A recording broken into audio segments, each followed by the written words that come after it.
ভাই তোমার চাবিটা একটু দাও, মানে দেখো একটু বাজার যাবো আর ঘুরে চলে আসবো। না রে ভাই, এটা গাড়ি খারাপ নিয়েছে, না তো তোকে চাবি দিতাম, তুই কিছু মনে করিস না। আচ্ছা ঠিক আছে ভাই। মিঠু ভাই, মোটরসাইকেল চাবিটা দাও, বাজার থেকে একটু ঘুরে আসি। লে রে ভাই লে।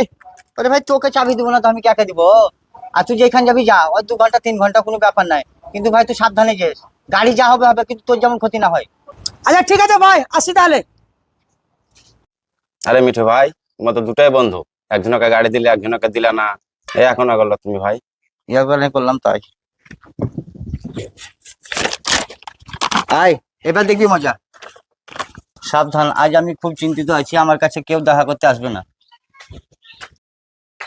সাবধান, আজ আমি খুব চিন্তিত আছি, আমার কাছে কেউ আসবে না।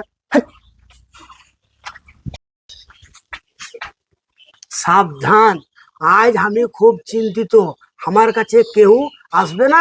কি ব্যাপার মিঠুকে, কি হলো আমার বন্ধু?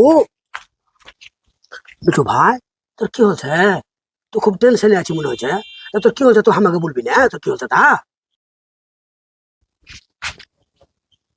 দেখলি তো, জীবনে একটা কথা সবসময় মনে রাখবি, বিপদের সময় যে না ডাকতে হাজির হবে সে হলো আসল বন্ধু।